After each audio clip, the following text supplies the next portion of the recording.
Saison, würde ich sagen, oder, Patrick? Definitiv, so kann man das bezeichnen, Frank.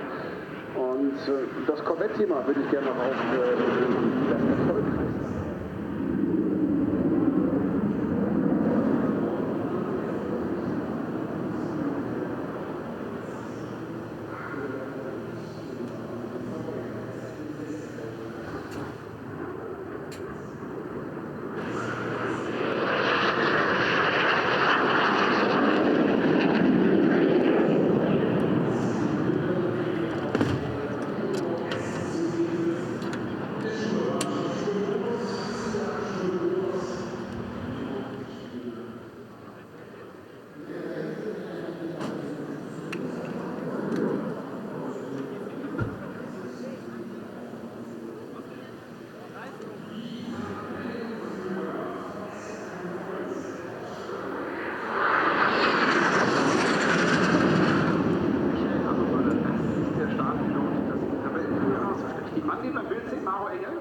Liegt auch noch den Fans, 27 Supersportwagen, die Aufstellung genommen haben für diesen dritten Meisterschaftslauf, den wir in Oschersleben mit der Saison 2021 begonnen haben, die eine Neuerung mit sich bringt und zum ersten Mal der Titel des internationalen deutschen GP-Meisters ausgefahren wird.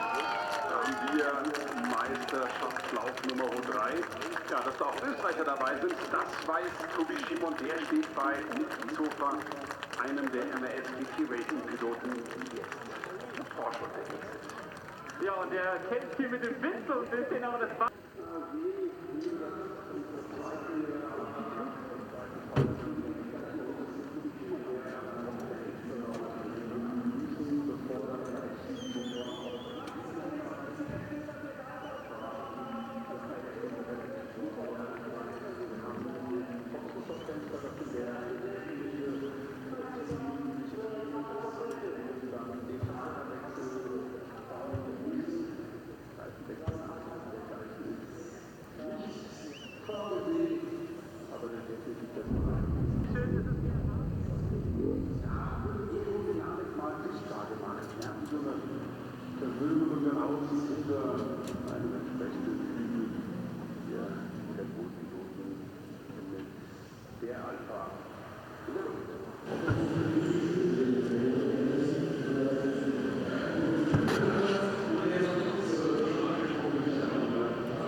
Wir haben auch schon im Interview gehört, Hugo Sachse und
Tag, und zwar was die Zeiten angeht, Platz 8 für ihn im Team WRT Audi R8. Tolles Feld, tolles Bild.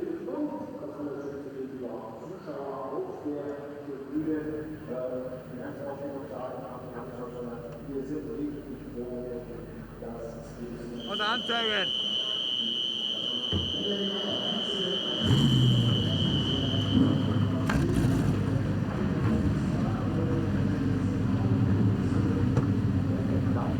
Eine Minute noch bis zu Beginn der Rennen. Eine Minute noch bis es in die Einführungsrunde hinein.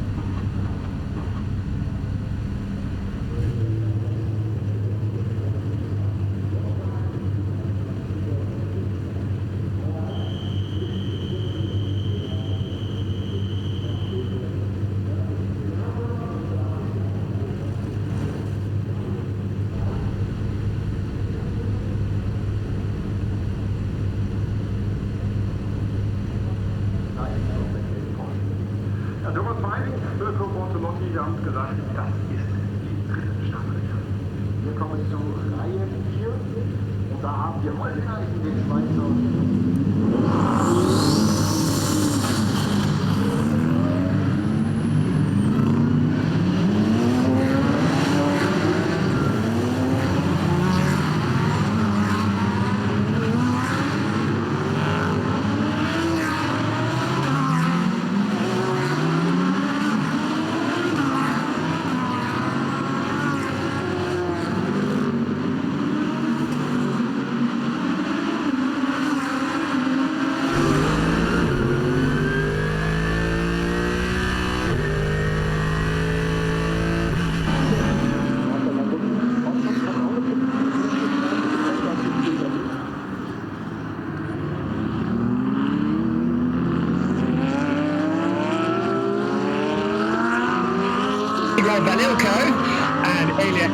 We need the man to pedal faster, we really do. We aren't anticipating these graphics very well. I've never done this before, I really am. Lucas Sandro is another graduate from GT4 alongside Simon Riker on row 11. And then row 12, it's almost comedic, isn't it? Will be Sebastian Ash and Luca Stoltz. There you go, you can see them there. It's collided to Sebastian Ash and Daniel Karlowitz for ADAC Motorsport. And a long way back, Luca Stoltz, Mauro Engel, contenders for the championship this year, down on row 12. A lot of work to do there. Simone Di Silvestro, who was in the Indy 500 just a couple of weeks ago, sharing with Klaus Bachler alongside Florian Spengler. And good to welcome Simona back from America. And Yanis Fitcher, who will be sharing duties with Dennis Olsen, lining up. We got there in the end, didn't we? Yes, yeah, well, that was fantastic. So the cars are on their formation. Thanks for everything.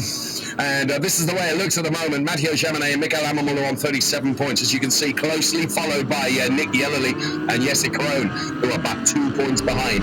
Then it's Maxi Burke and Raffaele Marciello on 29 points, bearing in mind that this is only the second event of the season here at the Red Bull Ring. Of course, we go to the all-new, relatively speaking, Zandvoort from this. And the cars then following on their formation lap. Brian, we're standing by. Can't wait to go to Zandvoort, but we've got Red Bull Ring first and love this circuit, the fastest on the calendar.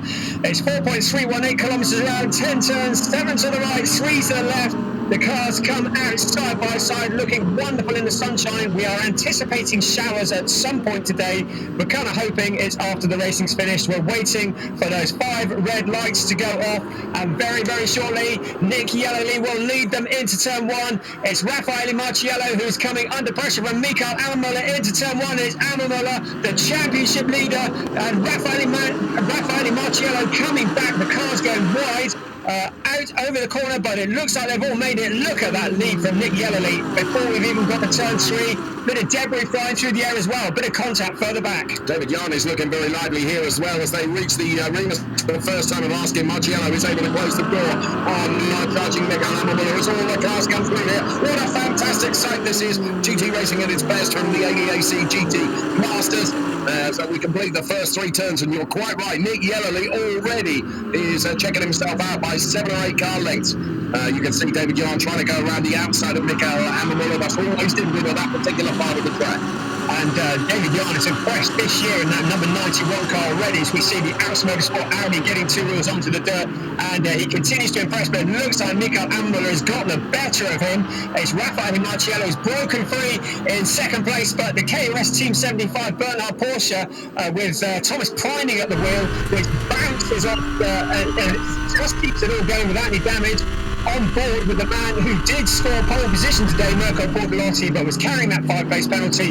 Here comes Mikael Ammermuller in 3rd place, and Thomas Preining in 4th. David Yarn back to 5th. I tell you what's a brave man who bets against Mikael Ammermuller as well. But Preining is absolutely on a mission. So that was good to see Preining and Ammermuller really dicing together, and this onboard shot is fantastic as well. This is the splitter cam going up towards turn number 1. I love that shot. Brilliant camera angles were able to bring you. On board now with Robert Renau, who's fighting down there at the moment. Robert Renau is in that P12 position. He's got Ricardo Feller ahead of him, Mike David Altman right behind him, and Nick Yellerly and Raffaele Marciello, and leaving the rest behind them. Mikael Ammermuller is P3, then it's Thomas Preining, then David Yarn, then Mirko Bortolotti. It's Porsche v Porsche v Porsche for P3. Mikael Ammermuller, Preining, and David Yarn going at it again. And David Yarn clearly has sights as they go around towards turn 4 under braking, and real problems. And that's the number 69 car of Florian Spengler, and also Simona Di Silvestro. So Simona didn't have the best of qualifying, and looks like they've got together, and they've recovered though, so we shouldn't need a safety car. No, it so often happens. What people don't realise, and in fairness, this camera angle explains it even better. Through the apex of the turn, Brian, you're still climbing, as you and I know from jogging around here, or bicycling in my case. You're still climbing, therefore you scrub speed, so you think you've got more. Oh, safety car has been called for, incidentally. Didn't expect that, because as you quite rightly said, both cars seem to recover from that. And who was the other car that was involved in that? It looked like it might have been Maximilian Hacklander, and so it's Hacklander, Spengler, and Simona Di Silvestro, I think, were the ones that were involved in that. So Spengler is the one that's stationary, isn't it? Yeah. It's the Florian Spengler car. So safety car is called for. That really defeats the great gap that Raffaele Marciello had seen created by Nick Yellerly in pick 1. Yellerly doing a great job. Insane. Yellerly and Marciello, Ammermuller, Preining, of course, they're all going to be bunched up together now. There is the stricken Spengler car, which is going to have to be recovered by the hugely efficient marshalling and recovery team here at the Red Bull Ring. So it's not going to be a difficult one to recover. We expect that it will happen within the space of a lap or 2. Now, the incident between cars number 69 and car number 7 are under investigation. That is Simona Di Silvestro and, of course, the stricken Florian Spengler Audi with 3 wheels on his wagon. Well, the wheel is still there, but it's completely deflated and bust. So that's the way it looks. So Yellerly's 1.2 seconds is gone. Well, all of this gives us a chance just to regather and fill you in on a few things as we look back on Nick Yellerly. Now, he won this very race last year, albeit it wasn't this time of year. It was much later because of the pandemic. Looking again at a replay of the restart, but last year it was the 199th race on the Saturday, and Nick Yellerly won that. And looking good to do the same again. The BMW very strong round here, because it was a BMW that also won race 2, the 200th race last year, and that was Jens Klingman and Eric Johansson at the time. And Henrik Skog was sharing with Nick Yellerly last year. We're looking again at the replay. How on earth they all got around turn 1 is beyond me. I think track limits are probably relaxed a bit in the first lap just to allow the cars to spread out, otherwise it could be carnage if they all try to stay on the grey stuff. I love these onboard shots. That shows you through turn 1 where again you're still climbing uphill on board with our race leader then, Nick Yellerly, looking back from the BMW M6 then. You could see just how close, and I thought Ammermuller had done it then and had got P2, but credit to Marciello, who was able to keep the pace on and keep the momentum going forward. This is just just how close these cars get. We're on board with Jeffrey Schmidt, or we were at that point, and now we're looking back at the back as well. It's fantastic, fantastic camera work that we've got here. So we're on the safety car conditions at the moment in ADAC GT Masters Race 1 here at Spielberg. So on this circuit, the best overtaking opportunity is into turn 3. It's a very steep climb up to turn 3. Something you would have seen on the exit of turn 3 is a white box painted on the right-hand side of the track, and that's new for this year. It's the penalty box, and if the driver picks up a penalty that's not mega serious, that doesn't require a drive-through penalty, they will be asked to go through that box at 80 kilometres an hour for one lap. And what I would say is that at that point, where it is positioned on the inside coming out of turn 3, I think the penalty is greater than you think, because the driver is going to have to approach turn 3 a lot slower to be able to get into that box. Okay. And of course there are sensors in there, aren't there? They know whether you've reduced to the 80 kilometers per hour. Okay, safety car is coming in this lap. So Nick Yellerly will back them all up. By all, I mean Marcello, Ammermuller, Preining, Jahn, Bortolotti, Lind, Schmidt, Schramm and Neigen, and that's just the top 10 of them. The safety car will pull off into the pit lane. There you can see Yellerly's an old hand at this and he'll be very, very clever. He knows that Marcello has got some pace underneath him in that Mercedes-Benz, and Yellerly will just back him up. And what, of course, Marcello and Ammermuller and all the rest have got to do is try and anticipate when Nick Yellerly's going to give it 100% on the loud pedal. And Nick Yellerly, who just gets better and better and better. He has got such a grip on that BMW. Here he goes. He's hit the accelerator already, and he has let Raffaele Marciello in his way to Tauta. They come across to receive the green flag.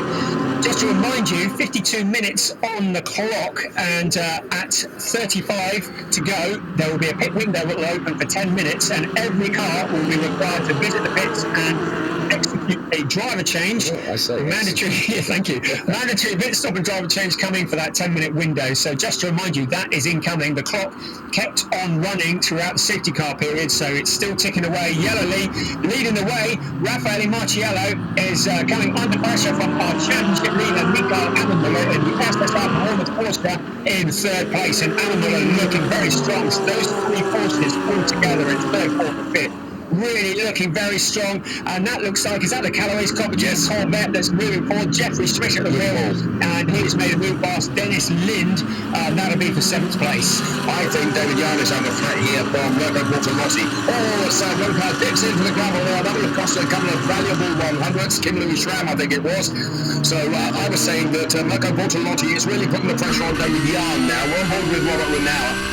Robert is down there at P11 at the moment. You can see him chasing down the cart ahead of him, and ahead of Robert Renauer at the moment, Kim Louis Schramm, and on board with Robert Renauer, who of course shares the car with Sven Miller, another hugely talented driver, so too is Robert, and I really do mean that in the number 99 car. You can see how much speed they carry around this phenomenal circuit here at the Red Bull Ring. It really is a roller coaster, and so that is Yellerly into the pit, so that is unscheduled. That's not scheduled pit stop. What's going on? He's clearly got a problem. Maybe he's got a puncture.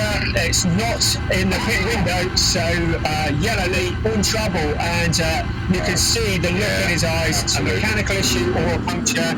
Into the pits he comes, and yes, it's a puncture. They've got the spare wheel there ready to change it, and that is dreadful news. Nick Yellerly was looking so strong. In fact, I thought they were going to change that tyre, they're not.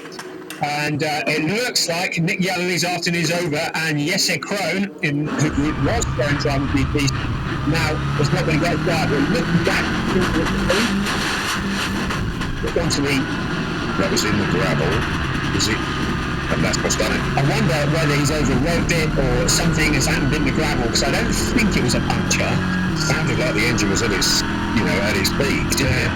Oh, and we didn't see him lose all his places, did we? No, and that is devastating, because Nick Yellerly and Jesse Krohn were lying second in the championship, and that is going to disappear.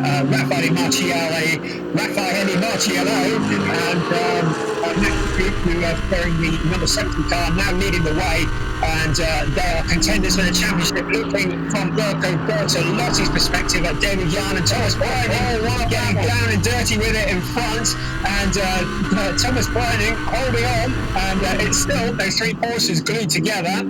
This is a replay, and that is the number 71. That's Hugo Sasser going spinning, the youngest driver in the field, and he's been doing very well, but he has gone spinning down towards the back. Henrik still in the Irvine for what their position they were open the outside, or it was gained through the track limits. Just right there on screen, isn't that marvellous?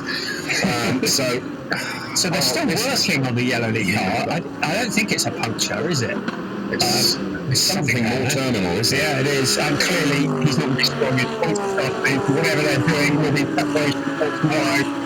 But he's left himself and Jesse Krohn with a big mountain to climb in terms of the championship. There's another one into the pits, and that is Henrik Still. He was one of the cars that was to change position for overtaking the they're not hurrying around that car either, are they? That's exactly Mercedes that is in trouble, and the 75 of Thomas Bryning and David Yarn in the 91 still fighting with each other, and you can see Mirko Bortolotti itching to get past behind. He did a great job. He secured the fastest time, what would have been pole position in the closing stage of qualifying this morning with about 30 seconds left. So Brian then is going to give us the update with regards to the BWT Water Mission and the race laps for Wales in Africa as we continue to watch Mirko Bortolotti then. As David Yarn really getting the back end of the Porsche out of line, and that's really played into the hands of Mirko Bortolotti as we go up to turn number 1 now. Bortolotti on the inside. Will he try and get underneath Yarn now on the exit? Not quite close enough to be able to do it. So Bortolotti, in my opinion, this is the best opportunity he's had on David Yarn, because Yarn lost the back end of the car a little bit. Please, let's switch to the camera that's going to be following the cars up. Here we go. Bortolotti surely will drive to the inside now. He wasn't quite close enough to be able to do it. But there we go, on board with Mirko Bortolotti. Thank you. What a great shot this is as he continues to really pressure David Yarn. Forgive me having to stick with this at the moment, but I can see an overtake coming here into turn number 4. So Bortolotti now, he's not quite able to switch to the inside. Well, there was me building that up to be something really, really special, and in the end, Mirko Bortolotti was just not given the opportunity to really take advantage of David Yarn's wayward rear end. And he's not done yet, is he?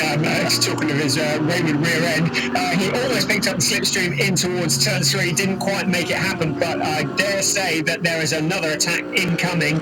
You did see a graphic on your screen that related to the BWT partnership with the CSR initiative, and that is for each completed lap of all GT Masters cars. BWT and the ADAC are jointly donating €4 to the Be Water mission, which is great. The Be Water mission builds wells in primarily rural areas in Gambia and Tanzania to ensure access to clean drinking water.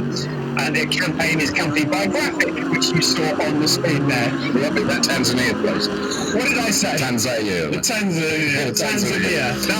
Well done, and both Brian and I have put our hands in our pocket for a couple of euros to add to that as well. So well done to the ADAC and BWT. Brilliant initiative. Right, this is Mirko Bortolotti. Ahead of him is the wayward rear end, as I mentioned, of David Yarn. So what can Bortolotti do? There he is in the Huracan then, doing everything he can. Bearing in mind, this is the guy that put the car on pole position, although he was not able to take up that pole position due to a penalty carried over from Oscar Slaven. The battle for P4 between David Yarn and Mirko Bortolotti, and Jeffrey Schmidt trying to buy into this battle as well. He's currently running in P6. Leading the race, Raffaele Marciello, who's built up a 1.3 second margin at the moment. But there is Mirko Bortolotti. And David Yarn is frustrating him, and there is puncture definitely for Simon Riker in the number 54 car. You can see the back end of the car wobbling around for the Yarko Racing team. So where was he on the track, Brian? I'm going to have a look here. Oh, he's a long way round. He's got virtually an entire lap to do with a deflated tyre. I was going to comment earlier about the amount of debris at the side of the track from bodywork that have fallen off cars already where they've been rubbing, but that was probably where it happened, not from debris, but it looks like might have been a bit of contact with the oust car. Yes. But the two Audis getting together, and that is a puncture. So yet another car to the pits. To update you on Nick Yellowly and Henrik Still, both of them are still in the pits, so clearly their afternoons are over. Florian Spender, obviously, we lost it earlier on. Looks like Simon Riker is going to be another one who will score no points. One driver who's doing everything that he needs to do. He won race 1 of the season, Raffaele Martiello, along with Maxi Poop. Then got involved with the incident with Mirko Bortolotti and Albert Costa Balboa. It was Balboa who was driving at the time in race 2 and got a 0 score. So looking to make amends for that. But that man in second place, Mikael Ammermuller, in the defending champion, he's the defending champion in the defending team championship car, the SSR Performance Porsche. And once again there, they had a 7th place in race 1 at Oschersleben, won the second race, and if they can bring this home in second place, they'll be very strong in the point standings. So Marcello Ammermuller riding Jan Bortolotti ahead of Schmidt, Lind and Eichen Kimmelsam, and we're now to run out the top 10 at the moment. I think inching closer towards the mandatory pit window, of course. We've seen a number of cars in the pit lane, but sadly it's all for reasons that we would really rather choose not. But punctures and various other issues with cars, including that one that we see coming into the pit lane now. Done a very good job there, Simon Riker. It's forcing that car back for him, because it's very easy to lose all the rubber off that, and you end up skating around the track on a rim. Which does untold damage to the suspension of the car as well. And the other thing we've seen quite a lot is a lot of aerodynamic damage done with the stepping tyre tearing, and I've seen cars circulating without any rear quarter at all, where they've gone too quickly back to the pits. So he saved a lot of damage by just taking it easy. And that looked like Thomas Pining getting sideways. I'm wondering if he has got problems as well, because he's now got sideways, and Pining looks to be in, he's regathered it, but now David Yarn is coming under pressure with Mirko Bortolotti. So suddenly it's all waking up further back. This is exactly the opportunity Bortolotti wanted. The run down from turn 3 to turn 4. He wanted the inside line. He's got the inside line. He's gone past David Yarn. So it is P4 now. Next in the target sights for Mirko Bortolotti, it's going to be the car with Thomas Pining running in P3. Marcello Ammermuller Pining, and now it's Bortolotti in P4. And there you can see he's trying to break away from David Yarn already. David Yarn knows he made a mistake on the exit of turn 3. That allowed Bortolotti just to get his nose inside, and once he'd done that, he was always shoo-in for that overtake. It was a slam dunk, really.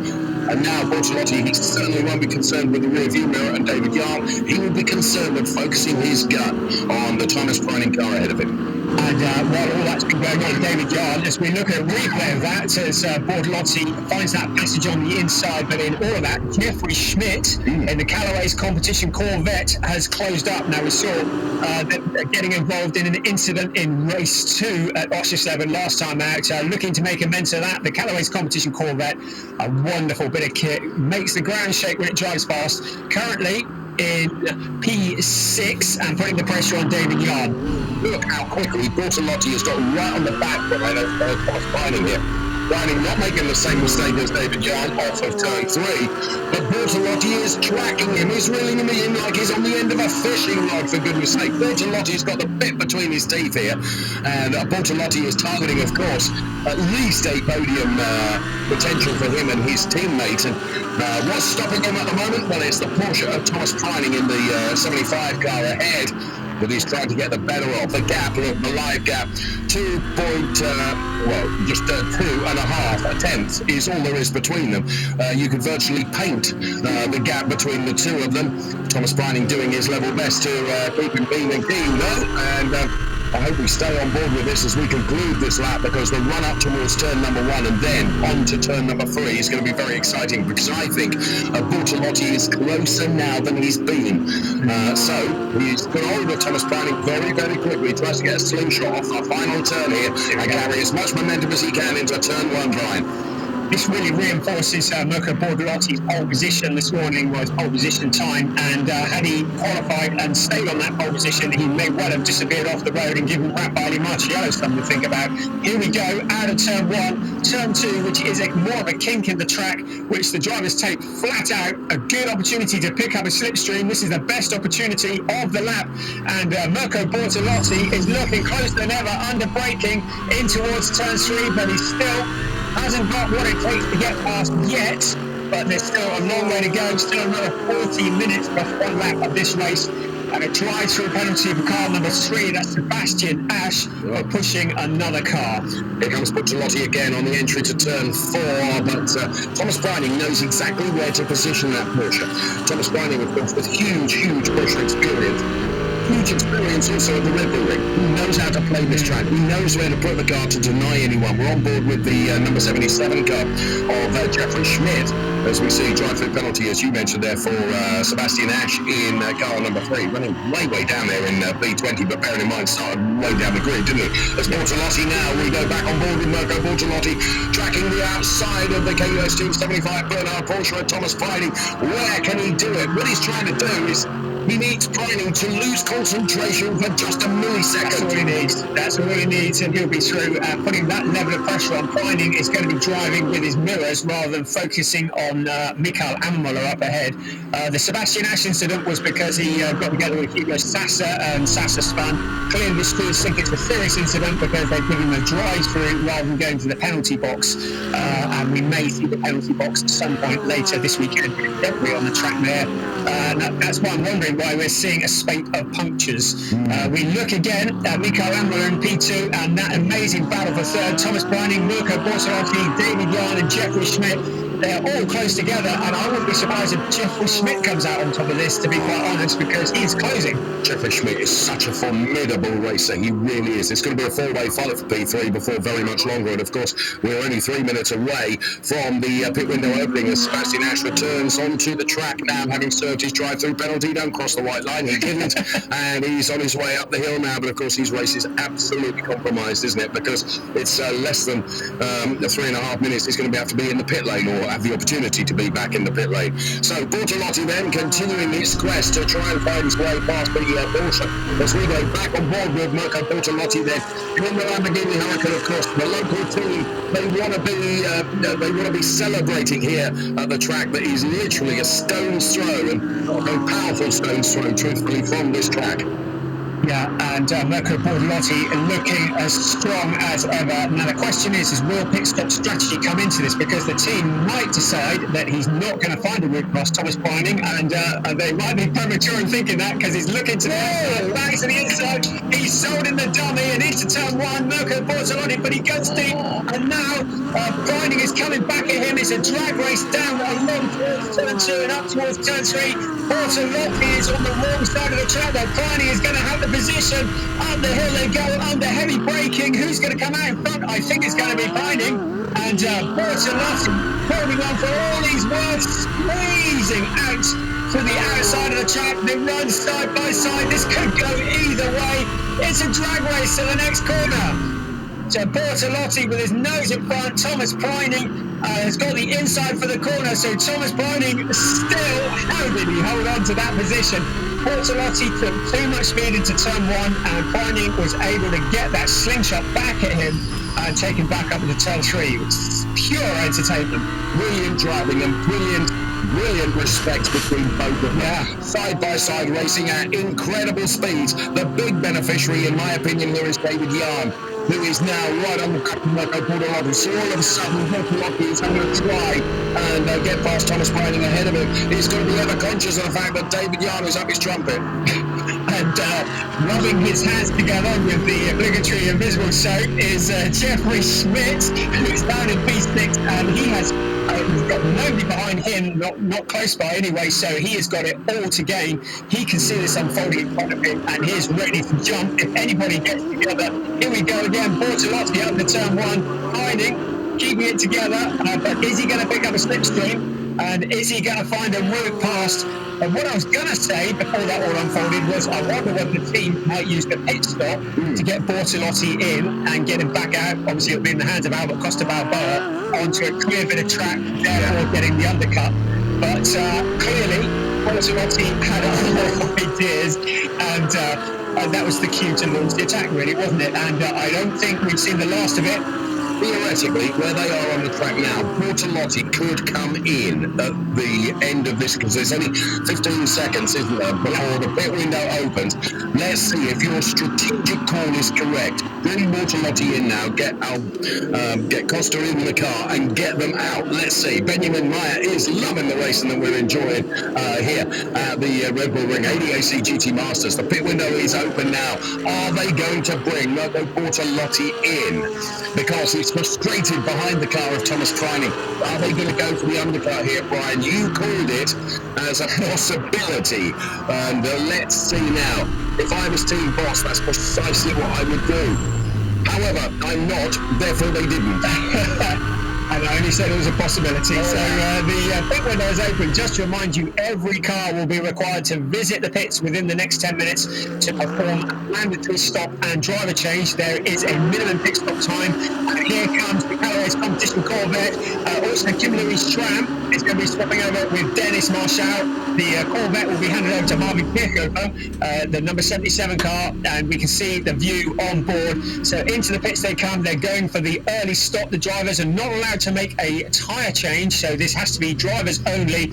The only way that the car can make a tyre change if the weather conditions change or if they have a puncture. And you can see it's a team effort, helping your teammate get strapped in. So we've got Jeffrey Schmidt, Kim Louis-Schramm, Yusuf Awega, you've got Manilko, Yanis Victor, Mixago Trev, Serenity Silvestro, Sebastian Ash, all into the pits. Well called. You were right on top of the pit lane then, and here is Marco Bortolotti, who is not on top of Thomas Preining. He's not been able to find a way by him, and I really do think that if Preining comes in first, he's going to have the whip hand here, of course, handing the car over to Christian Engelhardt, who's far from a slug in terms of driving. And I don't mean that in any way disrespectfully. Christian Engelhardt is onto the gravel when Ilya Earhart shares that car with Pierre Kappa. Big save then through the gravel. So Ilya Earhart then, the Audi R8 LMS GT car. And a big save having had that trip into the gravel. It's much yellow from Amamula, Preining, Bortolotti. They all stay out, as does David Yarn as well. And there it is. That's a replay of that trip. That pretty take his song out, please. Take the billboard. No. Another ADAC billboard lives to tell the tale. I'm not going to do the car weekend. Right into the pits we come. It's the number 14, Maximilian Hacklander, handing over to Mick Bisofa. And then the 82, Grasser, Lamborghini, handing over to Tim Zimmerman. And a change of position. So we're on board here through turn number 3, and it's a bit further down the order, Brian, isn't it? So we saw that overtake. I'm just trying to see, that is the 29 Monte by Land car, isn't it? Yes, it is. And Ricardo fella. Lucas Stoltz, I would say, making good progress from the back of the grid, but of course a lot of cars in front have pitted, but that's the view from Lucas Stoltz. A bit confusing because there's a pink car that's blue when it's on board on the camera. But Lucas Stoltz and Ricardo Fella getting down and dirty with it, and a bit of panel rubbing, and Ricardo Fella currently in 8th place. This is that point in the race where it gets very confusing, and it's not until all of this has been done in 6.5 minutes to be able to work out who's where, because Lucas Stoltz has yet to come in and make the change and hand over to Mauro Engel, and that, of course, will drop it back down the order. What is both? Oh, here he comes. So that is Luke Stoltz into the pits, handing over to Mauro Engel. And Mauro Engel, he is our tidy pilot, and he will do a good job in the Top Sport WRT Mercedes. But keeping to the speed limit, in they come. And that is the 22 car into the pits, unbuckled, out of the car he gets. And there's Mauro Engel saying, come on, hurry up, get out. He's actually quite aggressive here. Knowing Mauro as well as we do, he's not an aggressive individual at all. He's a truly lovely man. Here we can see on the inside of Mercedes-Benz going through there, that's Mike David Ortman, and thing is, if you get turn 3, if you manage to get the exit out of turn 3 right, that gives you the inside for turn number 4, which is slam dunk, Brian. Yeah. But turn 3 is picking up that slipstream is the best opportunity, isn't it? Raffaele Marciello still leads the way over Mikael Ammermuller, and you might look like he's broken down, but there is a minimum pit stop time, 70 seconds from pit entry to pit exit. And Sven Muller is at the wheel, and if you perform a pit stop that goes below that time, you will get a penalty, whether that's the penalty box or a drive-through. So that is why the cars are sat there stationary. Unlike Formula 1, where they're in and out in 2 seconds, this is an altogether longer affair. And much more entertaining in terms of the strategy, because in now comes Mikael Ammermuller. So Marciello stays out, Ammermuller from P2 comes in now. He, of course, will be handing the car over to Matteo Jaminet. And I would suggest that Raffaele Marciello is going to go to the absolute end of the pit window before he hands over to Maxi Buch. He's got a clear track in front of him. Yeah. He's a very rapid pilot. To come in unduly early would be giving yourself a handicap we don't need. Matteo Jaminet taking over Mikael Ammermuller, and Jaminet, who knows his way around here. Of course, he's a former champion in ADAC GT Masters, as indeed is Mikael Ammermuller, is the defending champion. That really is such a potent combination. Second place before the pit stop started. We'll see where they turn out when it all shakes out, when the pit stop window closes. Indeed, so that was the Land Driver, wasn't it? It was. So that was Ricardo Bella. Now, handing over Christian Lees, by Land Ivy. And car number 7 is under investigation for slowing down in the pit lane. That's the Simone Di Silvestro. And Christ Backwell is going to inherit whatever mess he hands over in terms of penalties. And here comes our leader, Raffaele Marciello. So not as late as I thought he might be, but he was approaching back market traffic. So that's why they brought him in a bit earlier. So he doesn't negotiate the traffic. Marciello in. Maxi Buch will be on standby. Here comes David Yarn in the background. He's going to be handing over to Marco Holzer. So this is all going to be very significant. Now, where will Maxi Buch come out once this pit stop is performed? Raffaele Marciello gets his tall frame out of the driving seat.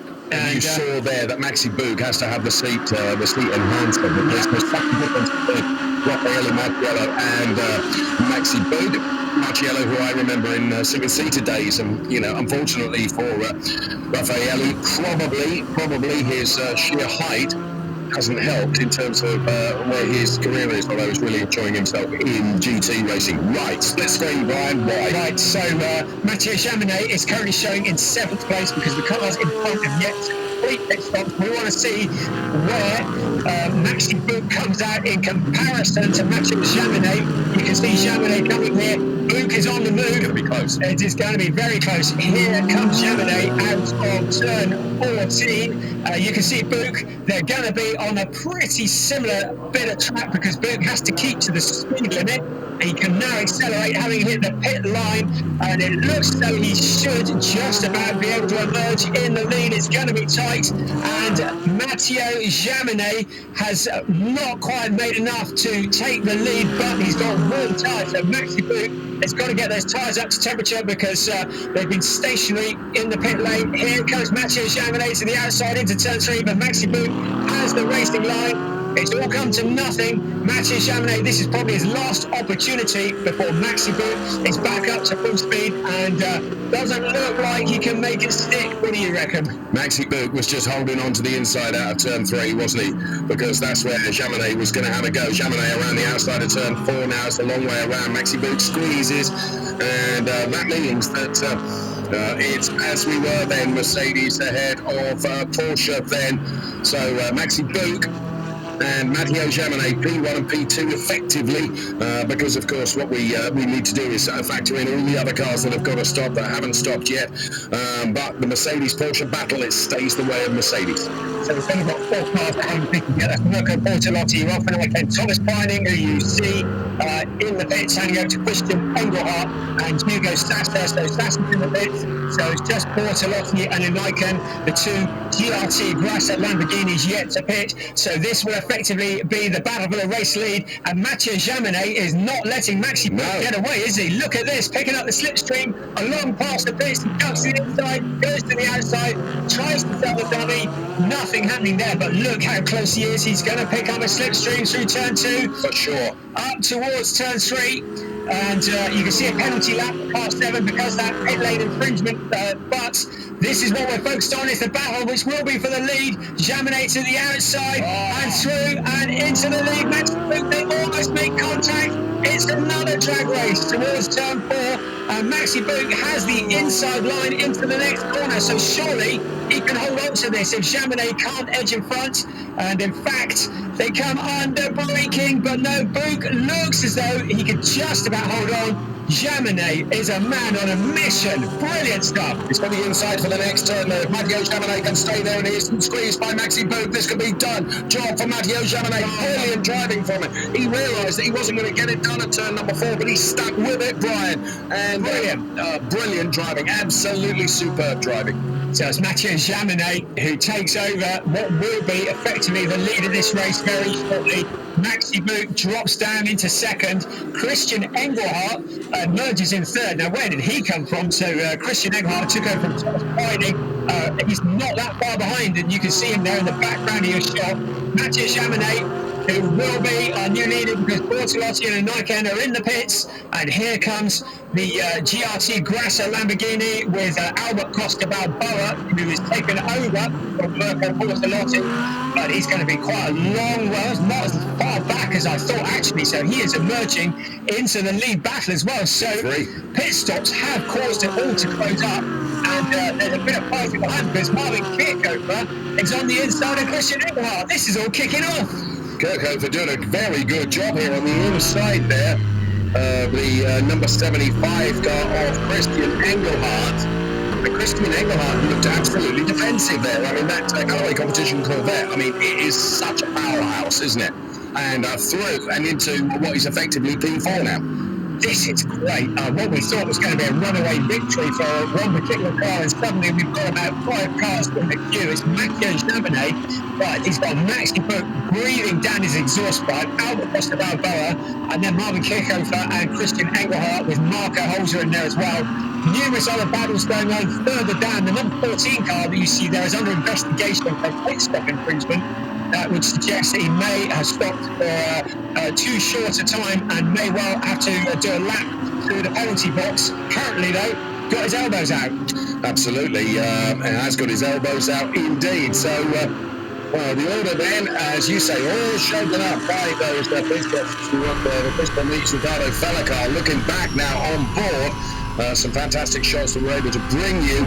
And there the cars around this turn. This way you can get real slingshots. We go back to the leader, Mathieu Jaminet. Brilliant overtake. Ahead of Maxi Book. Costa Balboa then running in P3. Then it's the hard-charging Kirchhofer ahead of Engelhardt. Then Folter, Vantor, Marshall, Pereira and Muller, I think, running out the top 10. That's the way it looks at the moment. Dries Vantor has taken over from Dennis Lind, and Dennis Lind has done a great job. Class 16, also under the investigation, that's Clemens Schmid, pit stop infringement, again, almost certainly to do with how long he was stationary for. We very well see the penalty box coming into good use, and it'll be interesting to see how they can slow the thing down coming out of turn 3. And another one, the car 82, that's Tim Zimmerman, who took over from Max Hofer. He's currently lying in 14th place. And here's Mauro Engel. Mauro Engel in 12th place, coming under pressure from the 29 Christopher Mies, and there's a bit of contact there. Car 75 also, Christian Engelhardt also an investigation as well, so this is not over yet. We're looking at car 22, and that wasn't a love tap, that was a bit more of a push there. Car 22 fighting for that position, and the 82 car involved as well. Remember, 82 may be carrying a penalty. So out the front of that is Christopher Mies, Mauro Engel behind, and that's Niederhauser, the other Audi. So that was Niederhauser, was the other car that was involved. And you can see a bit of panel rubbing going on. So Engel there almost losing out on 2 positions. You can see just how hard he was trying to fight back there, and at one point completely destroying our onboard camera, may I mention. Watch this. Here we go, and we're ready. Have some of that. Thank you very much. Stock car racing, why not? What Red Bull ring? Another indoors. Mr. M. Engel, Jersey, of Monaco. So there we go. This is the view from on board the number 22 car, getting used to the blue and pink. And you can see Patrick Niederhauser, the 2019 champion, doing very well to pick up the pieces from that. I love these onboard shots. They're so crystal clear as well. But that is our race leader, crystal clear in the lead, Matteo Jaminet, with a huge gap of 2.1 seconds he's built over Maxi Book. Since he got past him, then it's Costa Balboa, then it's Kirkhofer, then it is Christian Engelhardt leading that. Engelhardt also Vance, or sort of three-way fight for B5 at the moment. That's just the point. Justin 5 is under investigation, so this played quite well. Be given to Marco Holzer if Engelhardt has to drive through the penalty box. That is a random that has yet to be played out. As we ride on board with Marvin Kirkhofer. I love that Corvette. It's a beautiful bit of kit, and the hands of Marvin Kirkhofer around the Red Bull ring, it's a pretty deadly bit of kit as well. That's a fair point, and there we can see getting ever closer to the Costa Balboa Lamborghini Huracan, which is the car that is currently occupying that P3 position. But you can't help but feel Kirkhofer is now getting much closer. Look at the gap evolution over the last 3 laps, Brian. As you say, it is like a rolling thunderstorm as you hear it coming up now. Looking at turn number 3, not available to take the inside. But you know that Costa Balboa is going to be under real pressure here very, very soon as Kirkhofer, as we ride on board with him now, tries to find a way past that Costa Balboa Lamborghini Huracan that is occupying that P3 position, although for my money he's getting a bit closer to Maxi Book as well, Brian. It feels a bit as though Maxi Book is holding them up now. I mean, he was so strong, well, that car was so strong with Raffaele Marciello at the wheel, but that fight with Matteo Jaminet for the lead, it seems to have taken its toll, and the Mercedes is not as strong. It's Porsche from Mercedes, from Lamborghini, from Callaway's competition Corvette, so 4 different cars in the top 4, and that's a great indication of how competitive this field is as we continue with Marvin Kirkhofer, Albert Costa Balboa up ahead, and Maxi Book seemingly struggling. This is all allowing Mathieu Jaminet to pull away, and the last time across the line the gap was 3.6, so he's gained a second in that last lap. That's extraordinary over what is a relatively short lap to have built that much of a margin. Doing very, very well indeed. Let's go back to this onboard banger race that's going on further down the order, which we've enjoyed with some of the power rubbing that's been going on. And the number 22 car, I remind you, being driven by the hugely talented Mauro Engel, who decided that he didn't like our onboard camera thus, and that was the end of that. But that's how close we get in the ADAC GT Masters, very nearly 3 abreast, and well, poor Christopher Mees felt the front end of Mauro Engel, didn't he? I'd say all credit for Patrick Niederhauser for holding it all together and all of that, although he's now showing a little bit further down on the timing screen, so I'm not sure that he's held that position since we last saw him. That's not. Maxi Boot, Albert Costa Balboa, Marvin Kirchhofer continue their fight. Engelhardt still in fifth with that investigation hanging over his head. This is the view from the Corvette. Growling around, you can see a podium place in front of him, and would really love to get past Albert Costa Balboa. I think the person that is most under threat here is Maxi Book, and the heat is being turned up. Gap back to Engelhardt, then it's Marco Holzer. Dries Vanthoor, who's done very well, up into P7. And car 14 is the first of the pit stop infringement penalties to be handed out. That will be Nick Wiesofer, and he will have to do a lap in the penalty box. Means he will have to slow down to 60 kilometers an hour through the box on the exit of turn 3, which will hurt him, but not as hard as a drive-through. As you've explained, it's just the position of the penalty box where it is. You're actually going to have to slow your speed before you reach the apex of turn 3 to make sure you're only doing 60 through the penalty box. And here we go. This is the challenge on the outside of Maxi Boot, Albert Costa Balboa, but in so doing, he's let Marvin Kirchhofer have a little look on the inside. He moves across, so as you were, but I thought for 1 minute Kirchhofer was going to steal away third place from Albert Costa Balboa. This isn't over yet. Here comes Kirchhofer. Now, whilst he is attacking Costa Balboa, that's going to take the heat off Maxi Boot. Christian Engelhardt has been overtaken by Marco Holzer, and Dries Vanthoor is now putting the heat on Christian Engelhardt. This is that fight again. It's Albert Costa Balboa on the outside of Maxi Boot. They head towards the corner. Boot has the racing line into the corner, but sweeping around the outside. What a move! And that is why that car scored the pole position time this morning. Here's Marty Kirchhofer trying to take advantage of the hole created by Balboa as well. Maxi Boot doing his level best with the phone on the inside here, and the Callaway Competition Corvette then goes ahead of Maxi Boot, so he's lost 2 places in the space of about 200 metres or so. It was always going to come, wasn't it? Now the question is, can Kirchhofer do anything about Albert Costa Balboa?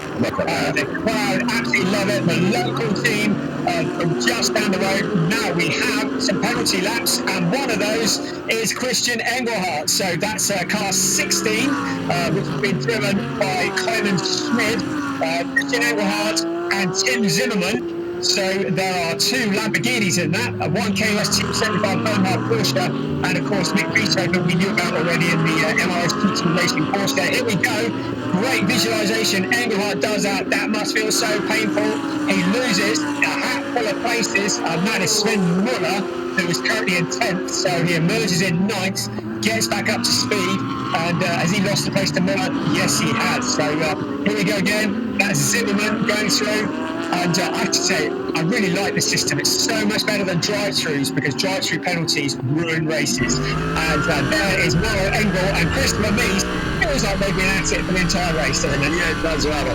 Here's Christopher Mies there. Mauro Engel squeezing.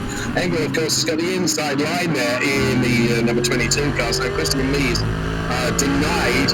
And Mauro Engel then heading that Mercedes Audi battle at the moment. But nothing is guaranteed, nothing is likely to stay the same. We've still got 13 3/4 minutes plus a lap to in this ADAC TT Masters race, being led by Matteo Jamanet with Costa Balboa P2, Kirchhofer P3, then it's Maxi Boot P4. So the action continues as it has really from the off. We've had one safety car punctuating the racing action very, very early on, and this is a brilliant onboard shot in replay.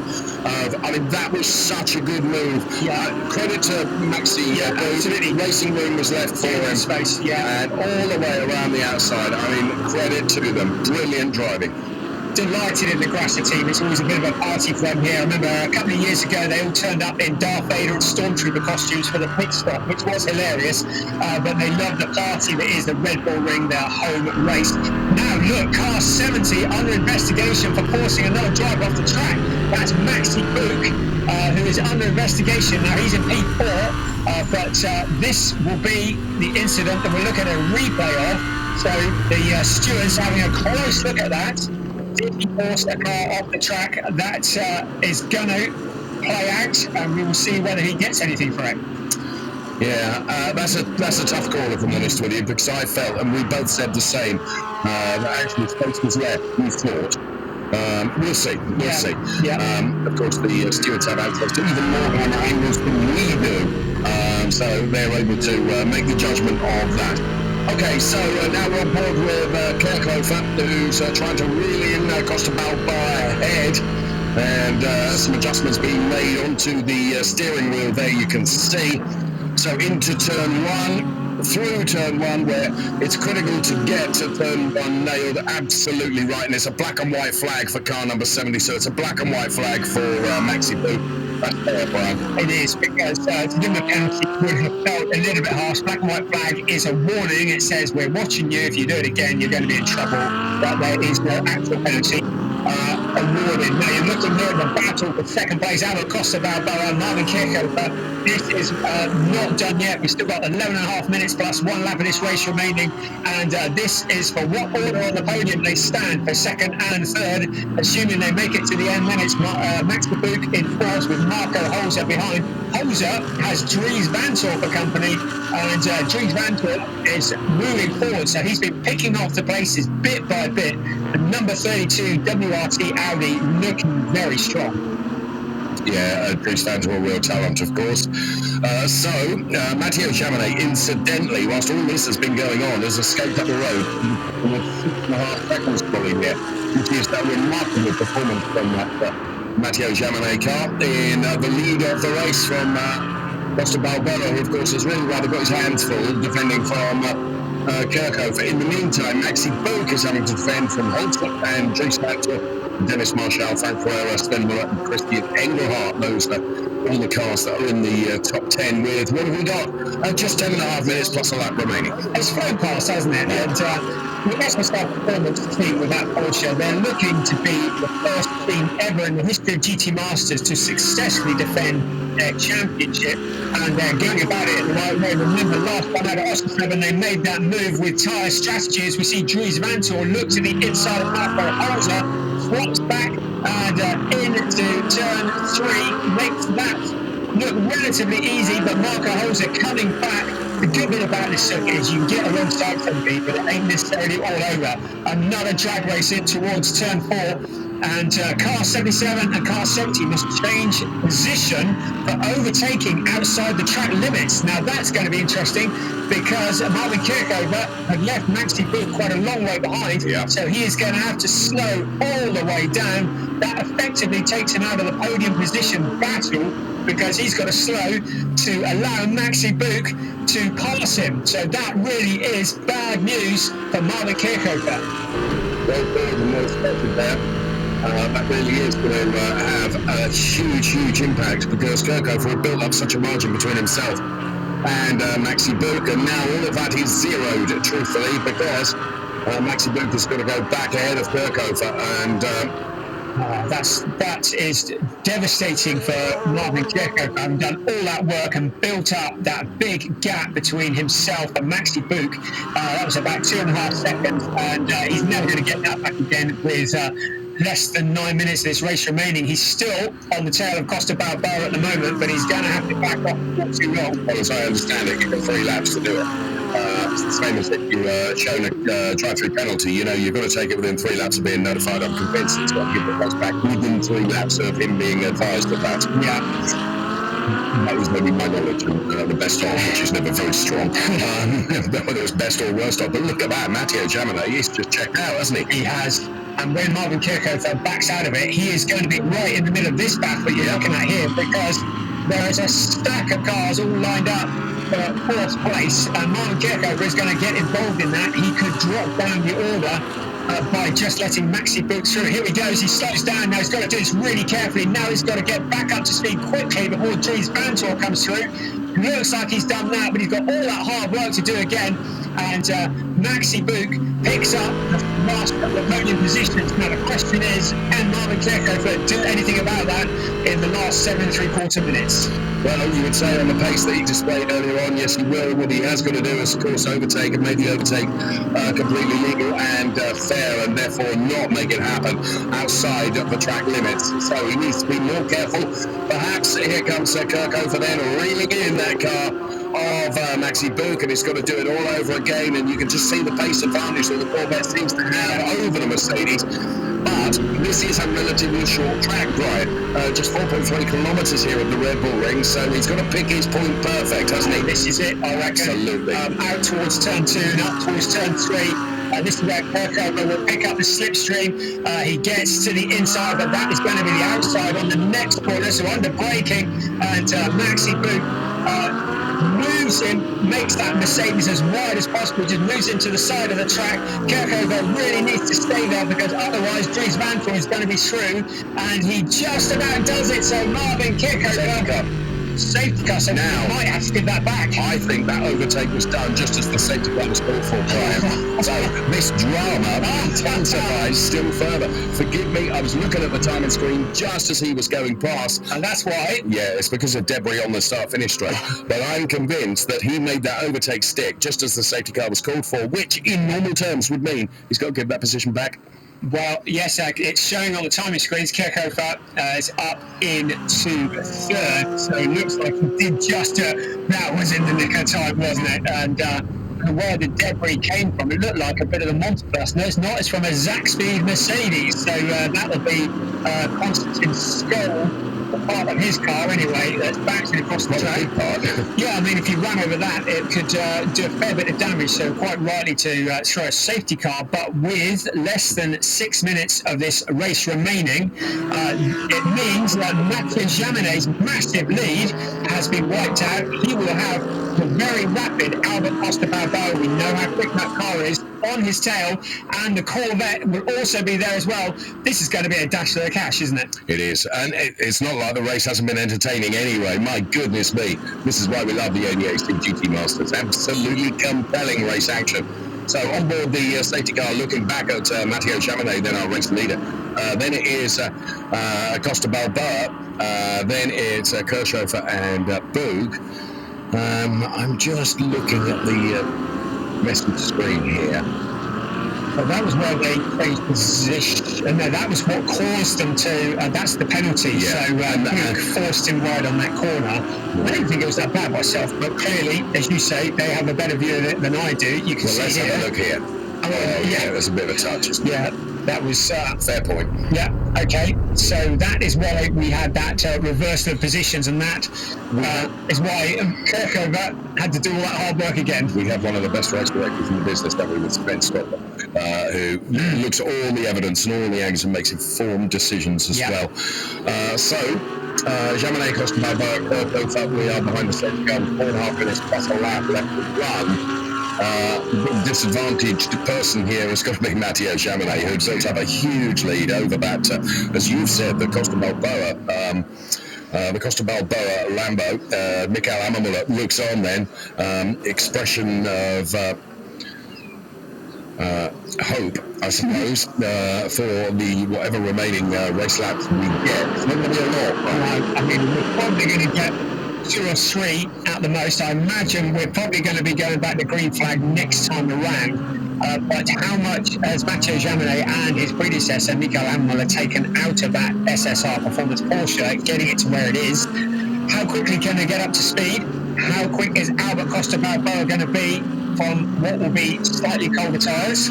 He knows this is probably going to be his only opportunity, and he's been gifted this opportunity, so he's going to go for it. But what he doesn't want to do is make himself vulnerable, of course, to Kirchhofer. No, and that's the thing, is that if Kirchhofer is very wise, he can jump into any gap if Costa Balboa tries to make a move, and that might be the very thing that saves Mathieu Jaminet if that Lamborghini is quicker.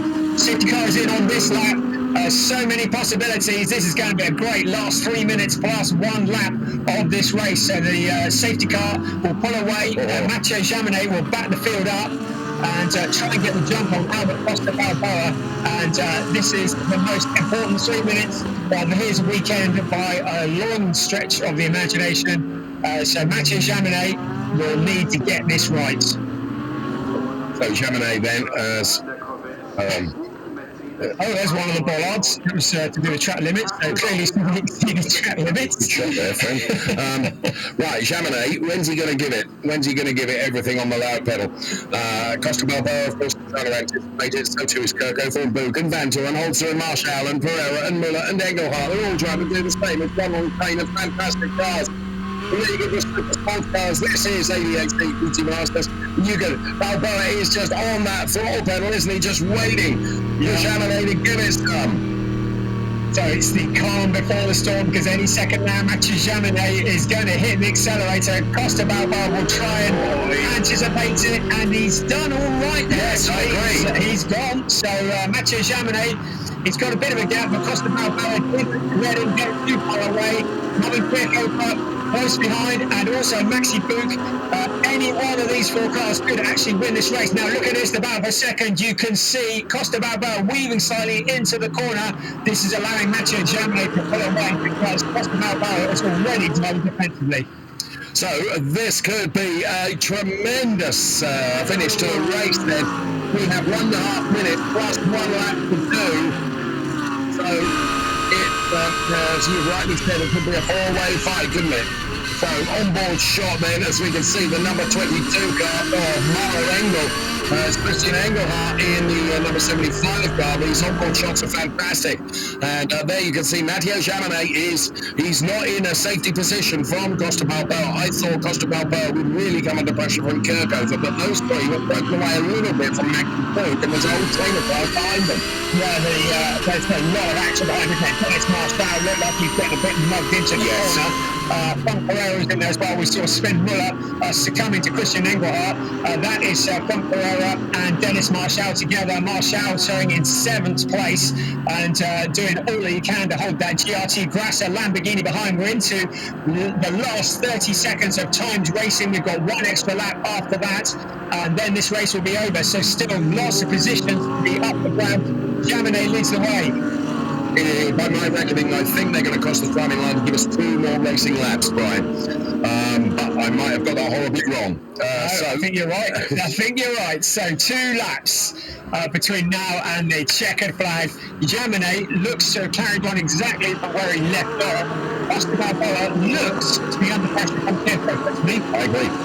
Kirkover is the one that is closest to Costa Balboa. Matteo Jaminet is up the road. We go back on board now, looking back at the Maro Engel car. There is Maro Engel, who we are on board with now. He, of course, is chasing down Sven Muller ahead of him. Taking a look at the inside of turn number 3. Maro Engel's done very well. And you think he started down in 24th position, now currently in 10th and moving forward. This safety car will have helped him no end. Dries Vanthoor now putting the pressure on Maxi Book, looking to the outside, now back to the inside. Maxi Book looks to be hanging on for all he's worth, but it could be that Dries Vanthoor is going to find the route past. Vanthoor looking very quick, but Marco Holzer also there waiting to bounce.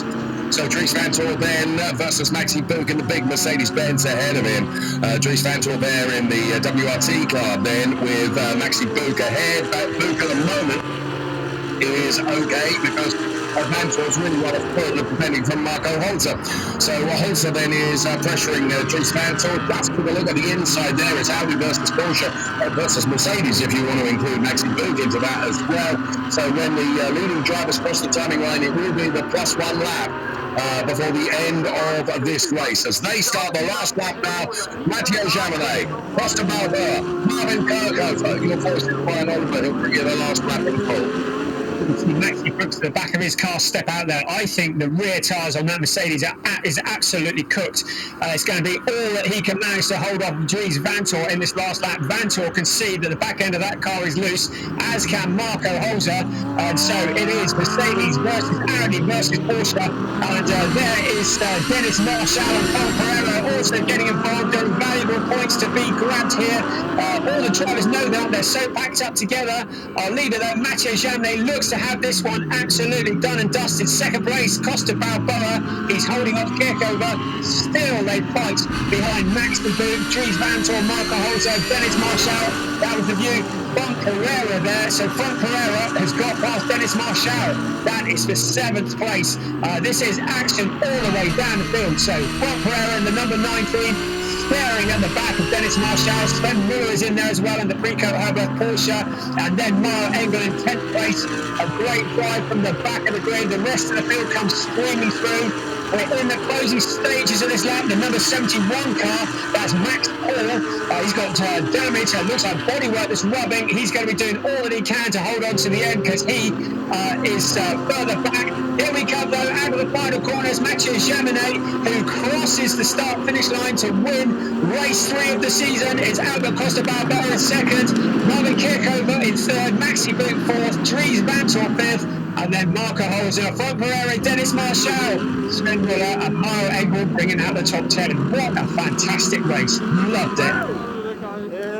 Celebrations going on there, and in the midst of it all is Mikael Ammermuller then for SSR. Of course, he did a lot of hard work in the first part of the race, and that was continued by Matteo Jaminet, who has taken the victory. Brilliant race, and Mikael Ammermuller and Matteo Jaminet victorious then for SSR performance in their Porsche 911 GT3R car. And as Brian said, that race really gave us everything. We had drama, we had great overtaking, we had side-by-side panel rubbing battles, and we had strategy playing a part as well. So absolutely excellent racing, Brian.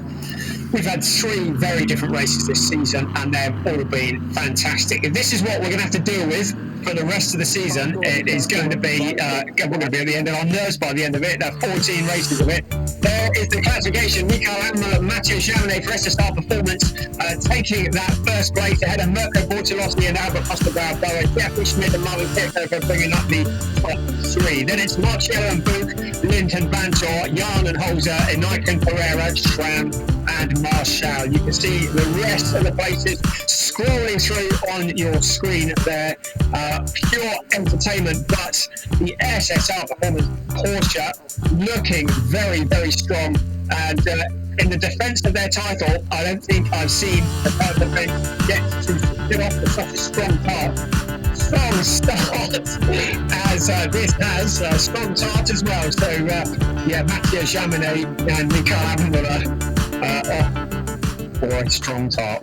Yes, well, they'll enjoy it, I'm sure. So there is Mirko Bortolotti then, we can see walking down the pit lane there, and the replay is the number 92 car of Matteo Jaminet then, who takes that checkered flag, and the celebrations inside the gallows. The rest of our motorsport as Mikael Ammermuller takes it in full. Confirmation of the classification then, and the way it looks now in terms of points. It's 62 points for Jaminet and Ammermuller. Bortolotti and Balboa on 43 points. Then it's Maxi Buch and Raffaele Marciello. And the big loser, of course, is the BMW and Nick Yellerly, of course, down in 24 in terms of drivers' points now, Brian.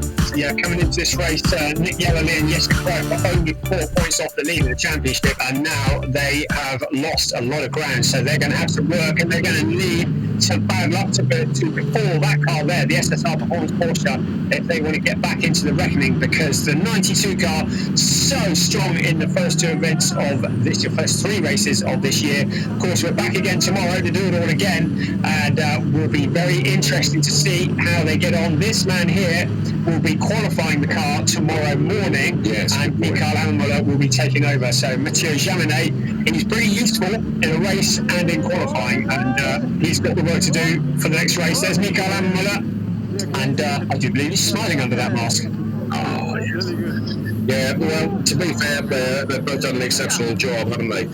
It's always, the additional responsibility you have when you pair up in a competition like the GT Masters, which is so close. You feel so much responsibility, don't you? Yeah. It's not only to the team, but also to your driving teammate as well. And there the congratulations being afforded and offered all around the Parc Ferme area. The drivers, of course, will be heading up to the podium. There is Mirko Bortolotti then, Costa Balboa there, Mirko Bortolotti.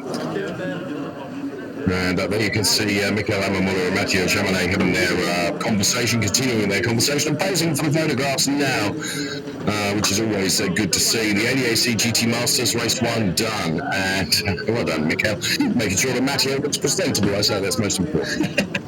It's great to see the Callaway's competition Corvette up there as well, one of the most successful teams in GT Masters history. The longest serving team in GT Masters as well. They've done every season, and they've won the drivers and team standings twice, and they have more victories and pole positions than most of the other cars, and really good to see that Growling Corvette continues to be very strong. The only Corvette in the field this year, but a great car, and that is in 3rd place.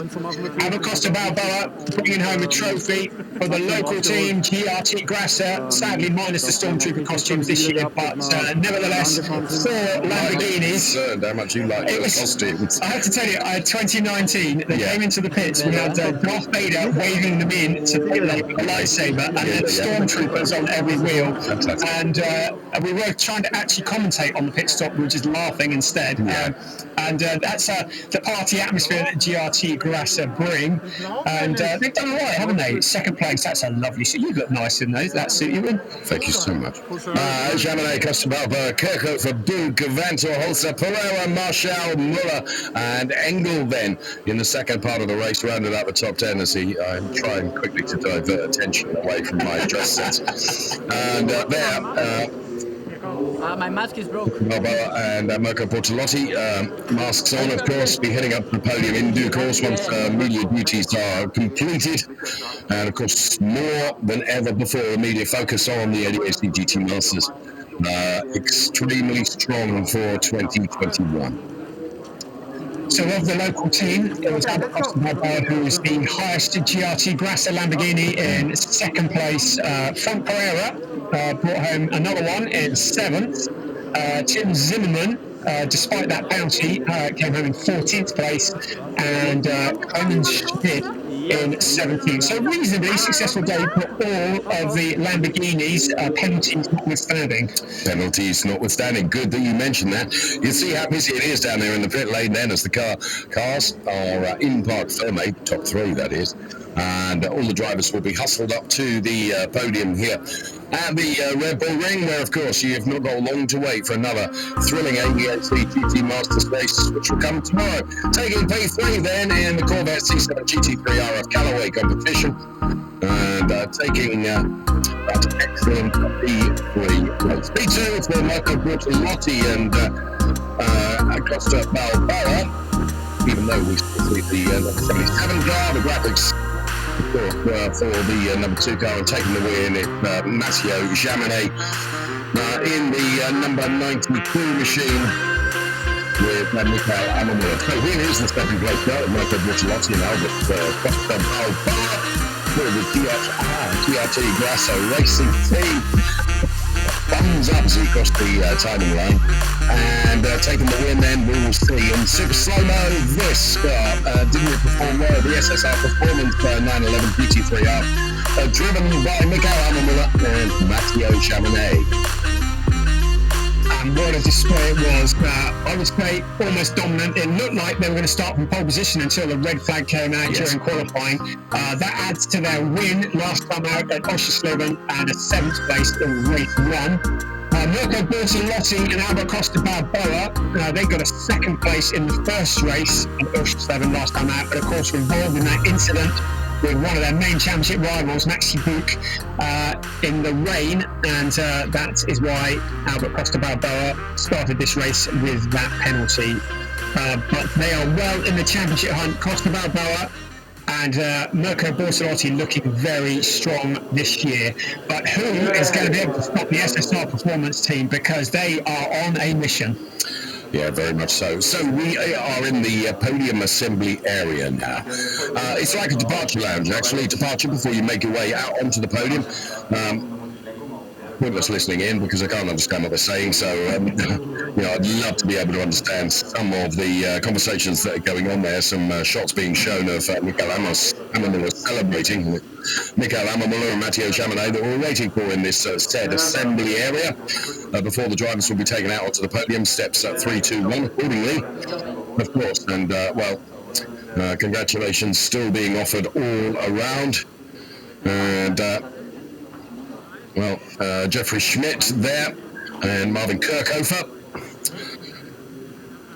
And we're seeing some replays on the screens then inside the room just ahead of the podium. Another excellent GT Masters race to come tomorrow, of course. Another 60-minute plus 1 lap race, and with the mandatory pit stop inside that just guarantees and delivers the drama and racing entertainment that we're so happy to see. Just to fill you in on some of the other championship runs, in the junior championship, Dennis Marshall was first in category, 8th across the line, ahead of Christopher Mies and Jules Gounon. And in the trophy category for the more senior gentleman, Frank Pereira finished 7th on the road, so he is at the head of that field. Pierre Caffer, the only other finish in that category. We had 5 non-finishers in that race, that being Norbert Seidler, Janis Fischer, Konstantin Skoll, and of course Nick Yellerly and Florian Spengler. So 22 finishers around the Red Bull Ring, and we hope to see all 27 cars back out again tomorrow for more of the same. Sure we will. And there you can see we have made the paddock here a plastic-free zone, courtesy of BWT in the partnership with the ADAC GT Masters, with water coolers everywhere, and of course the fantastic bottles. And there you can see the winner ceremony presented by Herrenastata BE. And a refreshing drink, yes, really good. The BWT, I fancy one of those bottles. Fancy sending me one. A very nice, instead of the plastic bottles that come and get something out of this. The plastic bottles no longer being used, which is wonderful. They are changing the world sip by sip, and that's what we like to see. As we see the GRT Grasser team, and Godfrey Grasser saying that he likes the most about this race, he gets to sleep in his own bed at night. So here we go, the winners. The number 92, Michael Amala, Matteo Jamanet for SSR Performance, taking the top step of the podium. They must be feeling so confident as they go through into the rest of this year. Second place, we wait for them to be introduced. The tension is filling us for the local team. There's Albo Costa Balboa and Mirko Bortolotti for GRT Grasser Racing. And a bit of champagne for the local team. And third across the line, Marvin Kirchhofer and Jeffrey Schmidt at Callaway competition in the Corvette C7 GT3R. And another trip to the podium for the Callaway competition team to add to their 13th place from Oschersleben. And of course they had a non-finish because of that incident with Marcus Winkelhoff in the rain at Oschersleben, so they got some points to make up. There's a representative from SSR Performance, and very shortly we will be getting ready for the national anthem. Just need to stand in the right place. Here we go.